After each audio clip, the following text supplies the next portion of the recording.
thanks very much. I'll try and keep it quick because everyone is ready for coffee. Actually, I'm going to do, to start with, an intricate 3-stage energizer. First part is to stand up. Everybody stood up. Second phase is to turn around 360 degrees.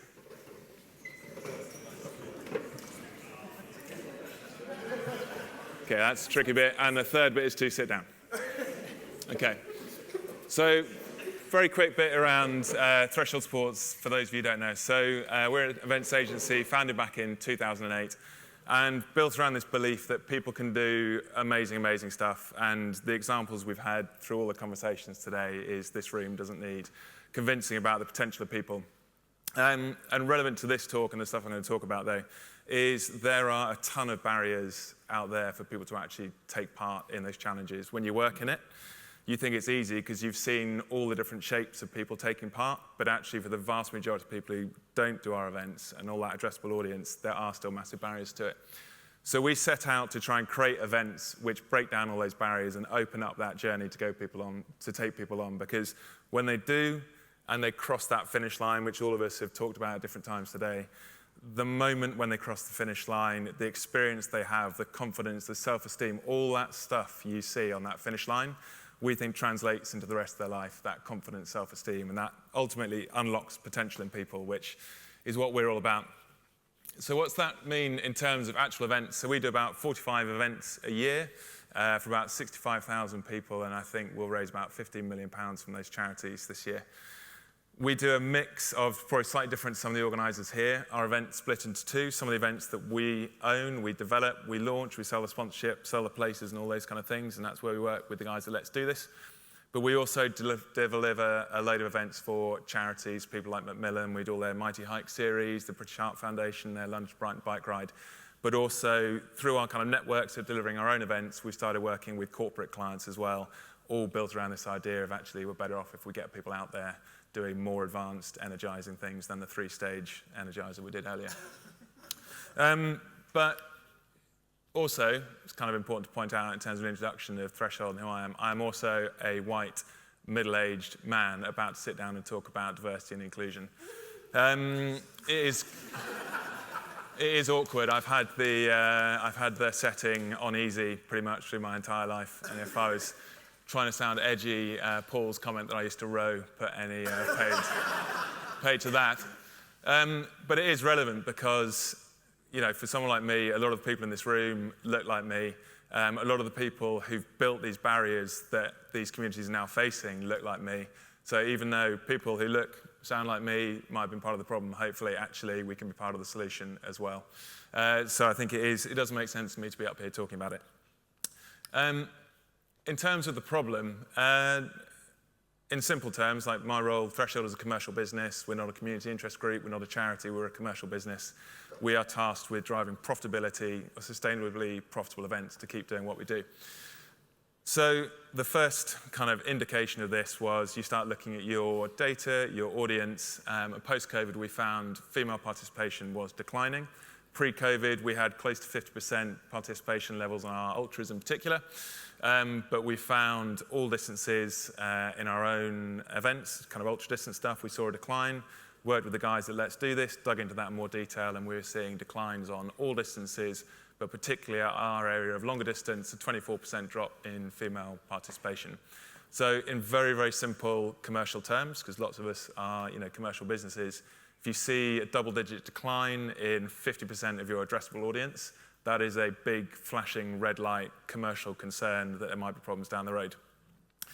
But beyond just that kind of cold commercial data, there are groups, there are communities, groups like SheRACES are doing a brilliant job about telling the stories about the barriers that women face in taking part in events of all distances, and in particular, some of those longer distance races. So you had this combination of the data painting a pretty bleak picture, but then you had people who had the confidence and the strength and building a following to actually start talking about those barriers that people face, women face, in participating in events.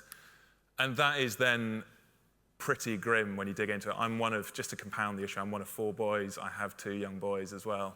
So I was woefully ill-equipped to really understand this. But you look into the challenges that people face: harassment in training and races, lack of training opportunities, lack of representation, guilt. This is particularly around parents and mums of all kinds of different ages. Data from the Office of National Statistics suggests that men have on average 5 hours more leisure time a week than women, which is just an extraordinary amount when you think what you do with that time. Through to hormonal challenges, you see women dropping out of participation in sport from puberty right the way through the challenges of menopause and things like that. So when you actually start digging through all this data, it is a bleak picture that lots of women face in something which men are just unaware of or take for granted. And some of those are really fundamentally rooted in society, but actually some of them are just being treated like a second-class citizen. If you tried to give all of these men a female cut t-shirt when they crossed the finish line and just said, sorry, that's what it is, that's what we're doing, the outcry would be ridiculous, but that is pretty standard practice, single male cut t-shirts.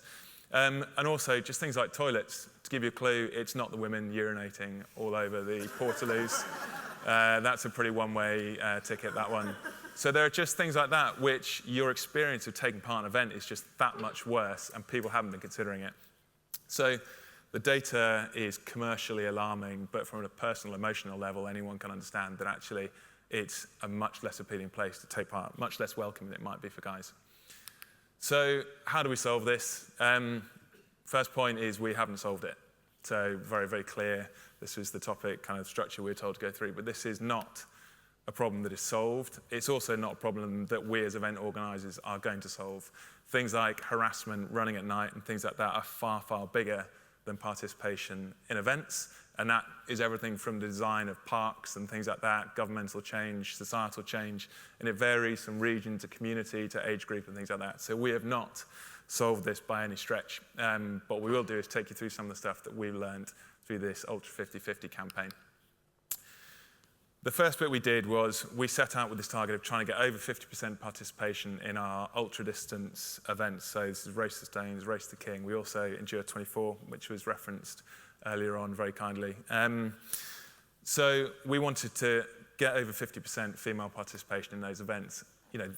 We are at the more acute end of limited female participation, but we figured if we can prove it in an ultramarathon and show women competing in that end of the field, or taking part, would be a better description, in that end of the field, then that story can be told right the way down to people taking their first step into 5Ks, park runs, or just walking in between, or commuting to work and stuff like that. So the first bit was to actually identify the barriers. So again, we started talking to the guys at SheRACES, looked at the data that they had, and then went to our own database of participants who have either taken part in our events or have not taken part just as critically, but are considering it. And identified these main areas of issues. So safety and harassment pre-event and on the live event, representation as well as a critical piece. It's been really good actually, lots of the organisations in here. The imagery you've seen up here, high percentage of women, people of colour, it's been really well balanced compared to I think a lot of what you'd see out there. Training and preparation, barriers to that, access and support. We talked about entry fees. We talked about, Chris, you talking about transport. It's great to give away free places, but if people can't get to the race, it's a pretty hollow gesture. Right the way through to menstrual health and the impact on that in preparation, training, through to the live event. So first bit was identifying the barriers.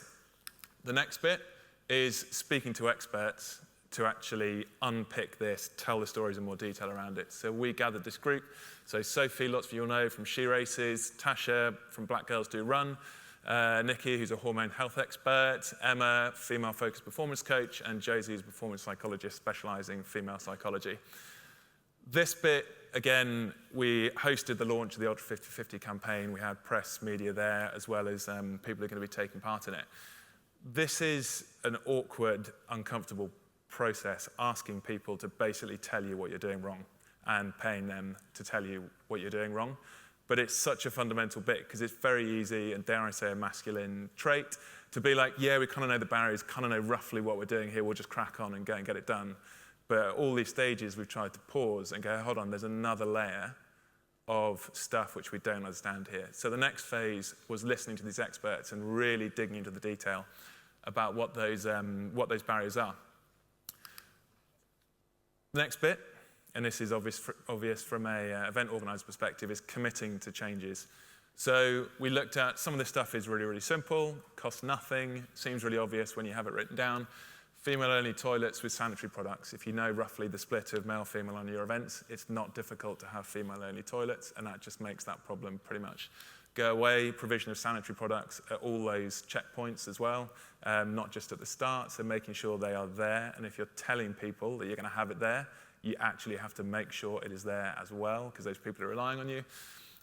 Things like trail buddy scheme, we do events which run through the night. We've got extended cutoffs, which means some people take 24, 28 hours all the way through.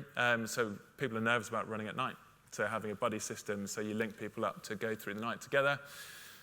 Just a full audit of all your marketing materials, the language, the imagery, the inclusivity. Offering and promoting these cutoffs is a really fundamental thing as well. Men tend to overestimate their ability, so will confidently sign up to something. Women tend to underestimate their ability and come in ahead of what they think they might do. So these cutoffs are so, so important, and to bring that to the front of what you're talking about as well. Training plans, a lot of people will think about walking these long-distance events, so everything is running focused, running training, running prep, rewriting all of those with Claire Maxted around walking participation, what that means. Female-specific webinars, collaborating with grassroots groups with big female communities in there, right the way through to travel, transport, shuttles, accommodation advice. So nothing in here is that complicated to do. It's all relatively simple. You just have to decide to commit to doing it. To help us on the next phase, though, was we've talked, a few people have mentioned about telling stories on this bit. We then made those changes, but it would have been easy to be like, yeah, changes made, crack on, focus on all the other things we have to as event organisers. But we recruited 6 amazing women who we got to know over the course of this event. And they were specifically chosen because they have a particularly acute relationship with one of those barriers. So we knew the barriers, we knew what they were, and we wanted to find people who faced those. So we had Lisa, Deborah, Hester, Samina, Romy, Nazrin, all facing varieties of the same challenges. So Romy, for example, had a baby 6 months earlier. She was coming back. She was a keen runner beforehand, had done ultramarathons, but coming back postpartum to actually get back into that world, understanding the barriers right the way through to breastfeeding. Deborah, 2 times cancer survivor, will be running with a stoma bag as well. That experience for her was a real focal point to regain her identity after that. Lisa, Nazrin, Samina, all from different communities who again face a separate set of barriers that's alongside just being a female, specific to their communities. And then Hester in the top right, she's an amazing high-powered CFO in the law firm, so sometimes she's working till 2, 3 o'clock in the morning before trying to get in training runs, and a mum of 2. So these women that we found, we went out to the communities to bring those people in. We wanted to tell those stories to be able to inspire other people to go and do it, but actually we learned from them all the way through. So we didn't make the changes, send them off to go and run an ultramarathon. We were tweaking, adjusting, learning as we went. So we had this incredible focus group of women, which then built up into the live event at the end of it all.